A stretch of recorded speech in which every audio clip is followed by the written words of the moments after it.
Well, happy solstice. I want to say it's a strawberry moon. It's also Litha, which is very much one of the holidays that we find that's connected in, especially with Celtic culture. It's Litha obviously is a time of summer solstice.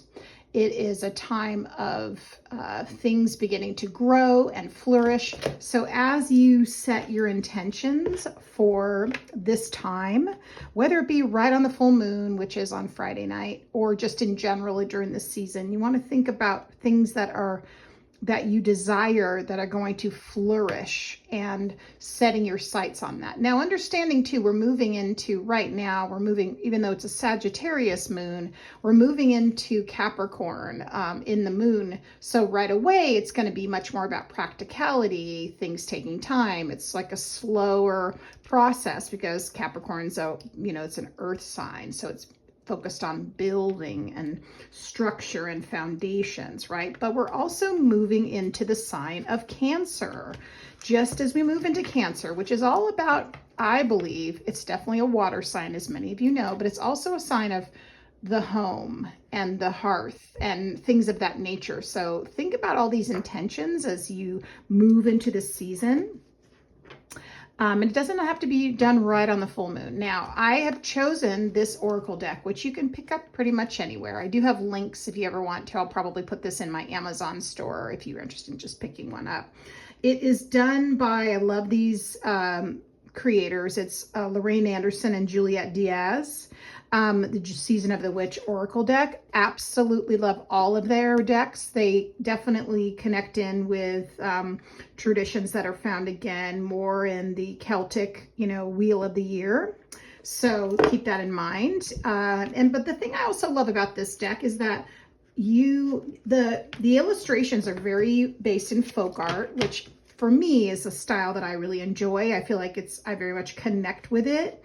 And also it's very multicultural, and it does go into, again, things that are connected in which we know as witchcraft, but really is more of being more mindful of earth-based spiritual traditions, right?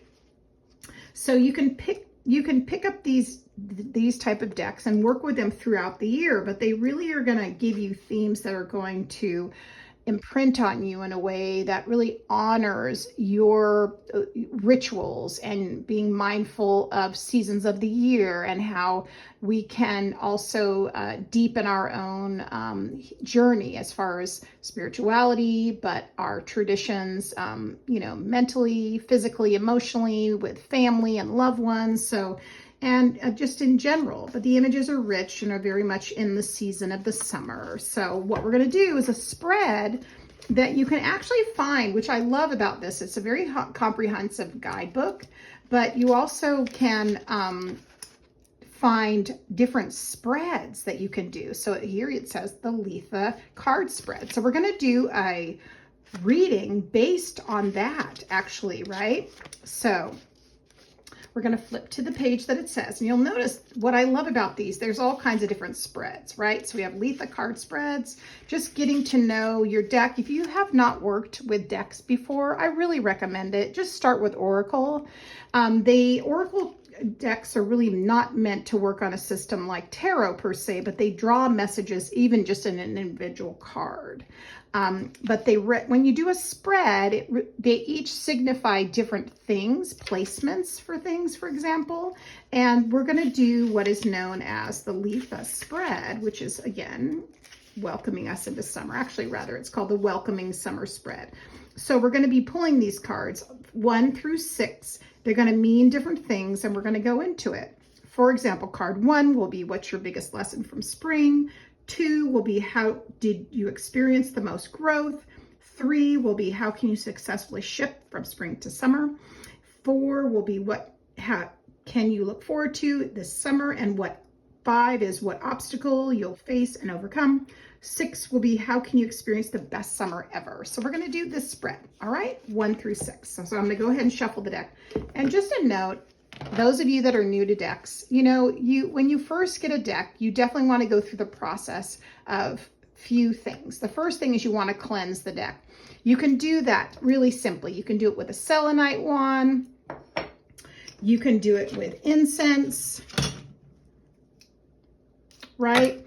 You can put it on your altar, maybe with a couple of cleansing crystals, things like that, okay? Once you've done that and you've cleared the energy out, you're going to set your intention with it. So you're going to align it. You can even put your hand over it and just bless the deck. You can get your higher self to bless it, your spirit team, your ancestors, whatever guides you work with, and align it to whatever messages you want to receive. So you want to intend that you want this deck to receive the highest and most divinely aligned messages for you, clear messages for you, right, for your journey. So that's the first thing. And the next thing is, even before you start working with a deck, you want to shuffle it really well. Get your energy on it. Get familiar with it. Some people even will put their deck like in their purse for a few days or under their pillow, whatever feels right.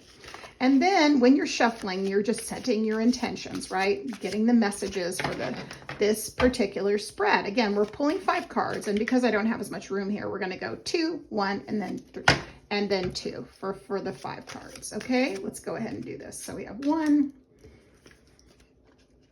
2, and the way people say, how do you pull cards? I do it all based on feeling. And what I mean by that is you just feel the urge to stop. Right? You feel that impulse to like, okay, this is complete. I have it, I've got it. Okay, I'm just remembering if it's 6 cards. I feel like I'm doing 6 cards, so I'm going to remember that. Okay, there we go. And again, we're going back to our spread and what we're looking at, right? That's our intention. I'm just going to move my camera back a little bit. All right, so let's just see what we have here. And now, when you're reading the messages, you can go through the book and you can read what each card means. That's really up to you.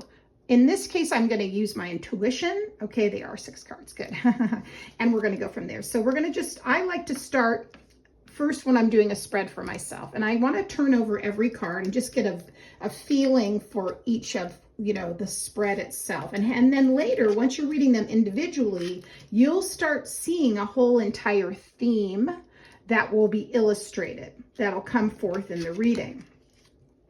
Okay, so I'll go over these, and some of these cards I'll be moving around. So what do we have in the first placement for us? So this is, what's your biggest lesson from spring, right? And here we go. Herb crafting. Allow your roots to dive into the depths. Your spirit calls for grounding. So that's our first card. For me, what this means is that many of us, and this is just a time that we're dealing with in history right now. There's a lot going on in the world, right?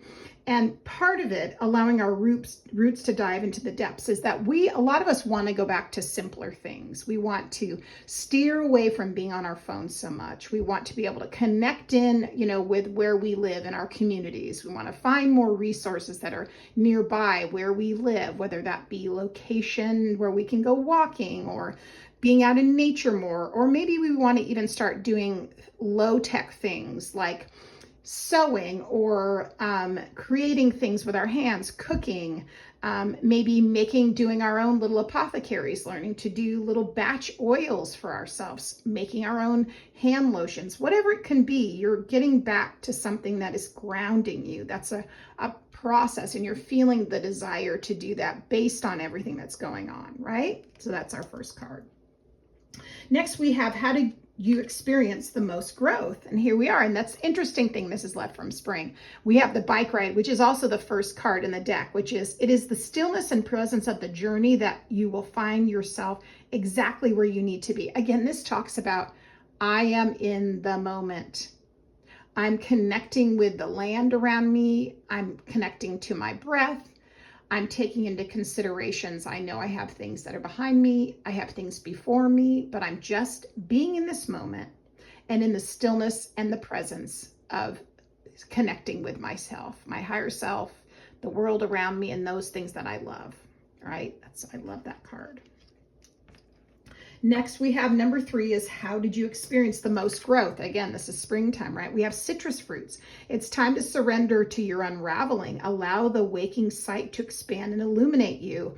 So this is again about being in the moment, understanding that you can't do everything on your own, right? You need to be, in order to open up and to be able to connect in, like I say, to your intuition or what is best for you. You know, the way you get to that place is by letting go. And I understand that's this unraveling. A lot of us are feeling like that with everything going on in this world and all the stresses that are going on also in our lives. Simplifying things, letting go, being in the moment is really what many of us are getting back to.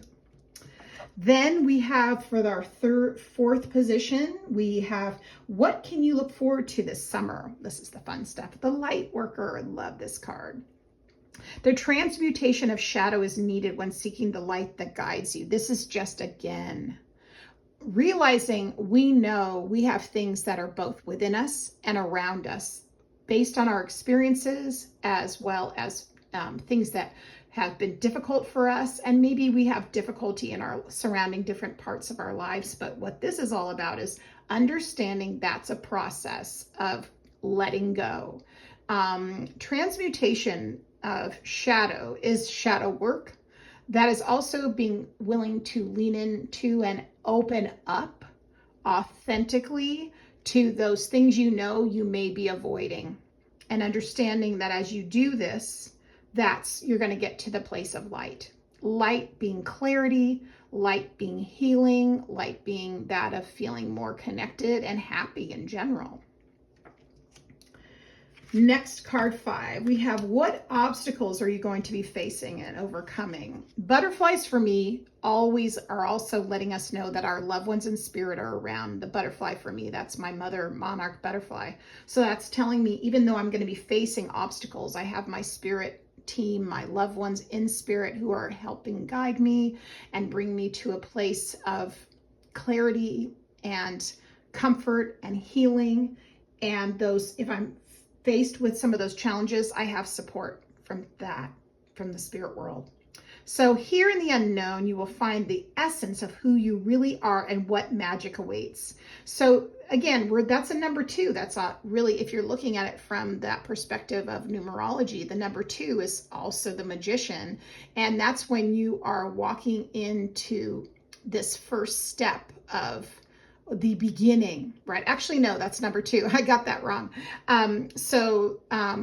The number 2 is the high priestess, rather, pardon me. So that's really like when you're looking at that, the high priestess, the number 2, you are going into your intuition. You're going into your spiritual path. You are facing things and you don't know what is coming on the other side of things, right? So that's what this is suggesting. Going into the unknown, you'll find out who you really are and what awaits you, and knowing you have your loved ones surrounding you. Then the last card we have, how can you experience the best summer ever? This is a beautiful card. Country Cottage. It is the time for the seeker to look within. What haunts you can only be faced by you. And I just feel like this summer for us, based on everything I've seen here, is all about being in the moment and not shrugging off, looking at things that might be hard for us. And understanding that from the stability of the practices that we start investing in to keep us in the moment, to face the things that come up that are difficult, and to focus on some of these wonderful new habits or interests or hobbies that really connect us into our daily life. It brings balance and harmony. So let me know if you guys enjoyed this reading. I love doing them. And this is also just a taste if you ever want to get a reading like this. I do have those if you're ever interested. They are recorded. They're more in depth and they're very much curated to you and your questions. So keep that in mind. Have a wonderful weekend and a beginning of Litha and summer solstice. Take care.